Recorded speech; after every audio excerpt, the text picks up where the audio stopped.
Hi Leo, this is your horoscope for February 2017. Thank you for joining me. It's a pleasure to be with you today. Now, good news for you here in February because on the 4th of February, Venus, the planet of love, creativity and beauty, goes into a fire sign. It goes into Aries in your 9th house. Now, for a lot of the other signs, that's kind of a problem, but you're a fire sign. You will be able to use this energy to your benefit. And the 9th house is also about expansion and growth. So that's really, really positive. So Venus in Aries is about moving forward, expressing things, being passionate, getting excited about things. And the 9th house is about travel on a physical sense, so going on trips and experiencing different things. But it's also about travel in an intellectual sense, learning new things, new concepts, new ideas. You're really going to be driven and focused on making yourself bigger and gaining a greater pool of experiences that you can draw on. You've got other things going on in that 9th house as well. You've got Mars in Aries. You've got Uranus in Aries. So there's a lot of fire here in this 9th house urging you to kind of go out into the world and to experience it. On the 5th of February, we've got Jupiter, the lucky planet, going into retrograde, and it stays in retrograde until the 10th of June. Now, Jupiter is an outer planet, and the outer planets, they move very, very slowly. So the retrogrades aren't as significant as the personal planets when they retrograde, Mercury, Mars, Venus, because the outer planets stay in retrograde sometimes for 4 months, sometimes for half a year.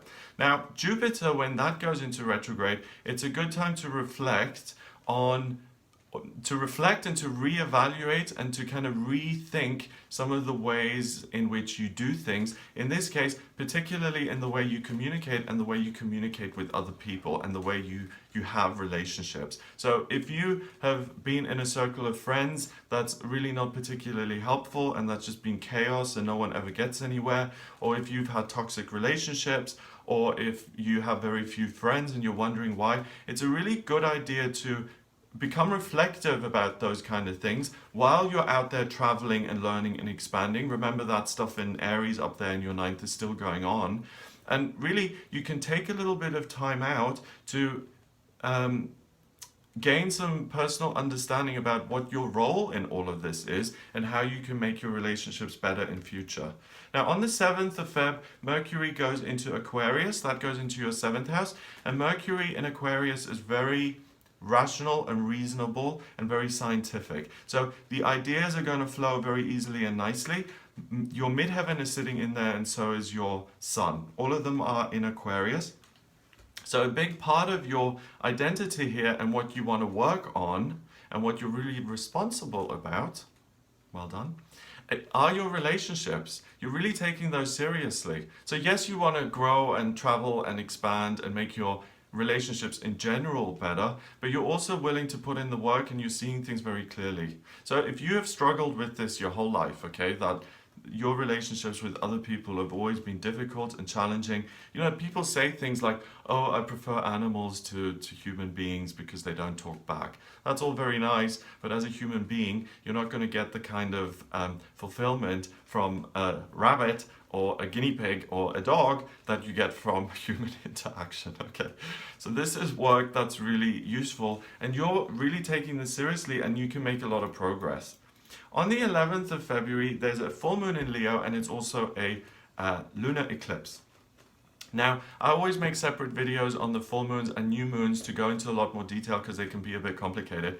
But this full moon in Leo, it's in your sign and it's in your first house of self. So you will feel this great inner sense of energy and blossoming and coming into your own. So it's really a good time for you. Okay, the lunar eclipse, the eclipses interrupt the energy of the full moon and the new moon, and the effects of the eclipses last about 6 months. And this is on the north node, so it's pulling energy in and it's pulling Virgo energy in, and it gives you the ability to make good decisions, especially when it comes to your finances and in the way you conduct yourself when it comes to business things. So not only are you able to think about relationships and how you can make those things better, you're also able to make your working relationships better. So you're like the relationship expert of the zodiac this month, okay? You're Dr. Ruth. You will tell us what works, what doesn't work. On the 14th of February, Through until the 1st of March, so the last 2 weeks of the month, Mars begins to square Pluto. Okay, and a square is when two planets are 90 degrees apart. This happens only once every 2 years, and it heightens the threat level. Mars is the archetypal masculine principle. Think of the stereotype of a man, okay? Let's go back to medieval times. A man used to hit other people over the head with a big club just to make sure they didn't get in his way, and he killed and he pillaged, and he did all of these things which are totally egocentric and focused on self and inconsiderate and getting his own needs met. Okay? Pluto is about genuine change. It's about transformation, and not in a small way. It's major change to the way your life looks, because it's sitting in your 6th house. So you will feel driven through this process of exploration and learning. You will feel very, very strongly that you need to make some changes to the way your day-to-day experience looks. Okay? And that's not necessarily a bad thing, but the threat level is high. Okay? So when I say threat, I really say that existing structures in your life could come crumbling down because you decide you really no longer have any space or time or interest in them.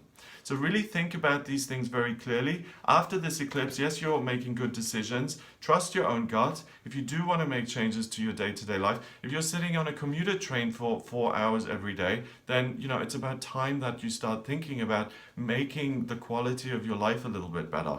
So sometimes these blow-ups are necessary and required. Also on the 14th of Feb, going through until the 9th of March, Mars, going back to Mars, he starts to conjunct, so he sits right on top of Uranus, and they kind of blend their energies together. Uranus is an outer planet. It's about rebellion. It's about being eccentric. It's about really being completely indifferent to what other people's opinions are and what they're doing. It's really about, I am unique, I'm an individual, and I'm going to do things my way.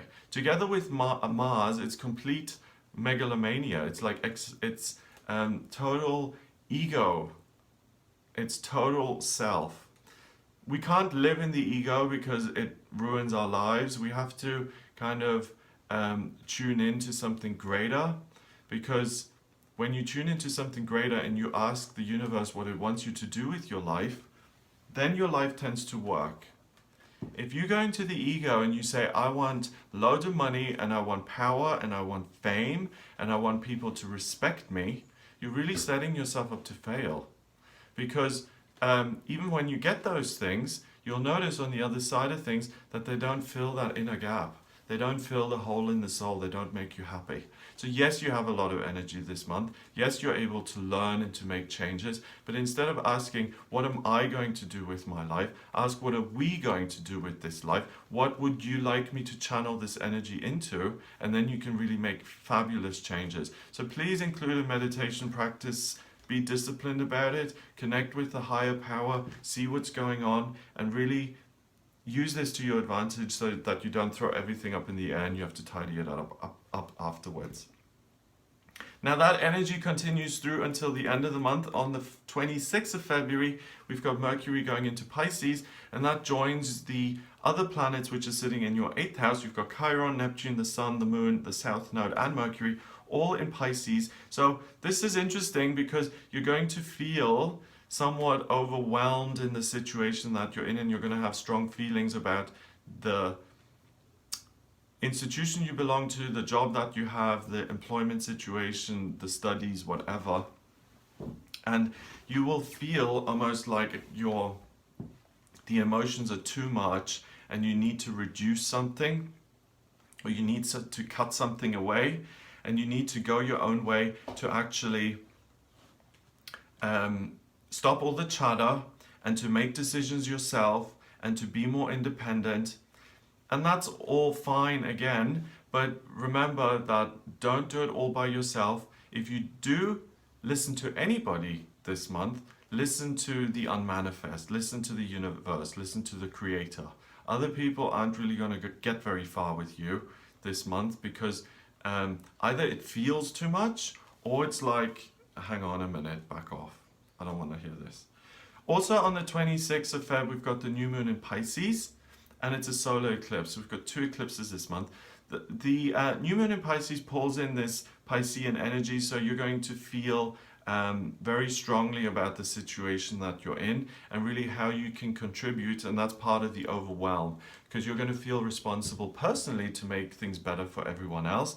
However, the solar eclipse is on the south node, so it's about letting go of things. So feel those feelings. When the eclipse happens, you'll feel it's almost like a door opens, and all of that emotional overwhelm you can just kind of flush down the toilet. If only that was always the case. There's nothing wrong with feeling your feelings if it leads to something productive, and if it helps you grow. But in this case, the sense I get is that you feel a little bit stuck, and not just because other people are making you stuck, but because you're taking a lot of this responsibility on for yourself. And it's really important to make some decisions about what you want. And that's what this month is about. It's really being able to make changes. Do include the universe in your decision-making process. That will ensure the best outcome. And you can really transform your life in February here to a great extent, and really make it something that you're much more passionate about and that you engage in a way that will be consistent, because you genuinely truly care about it and you're not faking it and you're not doing it for someone else, or it's not your duty, or blah, blah, blah, blah, blah, you know, that kind of thing. So that's what I get for you this month. It looks like you can really make some amazing changes. If you would like a private reading based on your birth chart, which I can draw up using your place of birth, date of birth, and time of birth, and then we put these transits around your birth chart to see how this impacts you over the next couple of weeks and months and beyond, then please get in touch with me for a private reading. The website is gregoryscott.com. Click on the readings tab to order your reading. Please remember to subscribe to this channel, and I'll speak to you next month.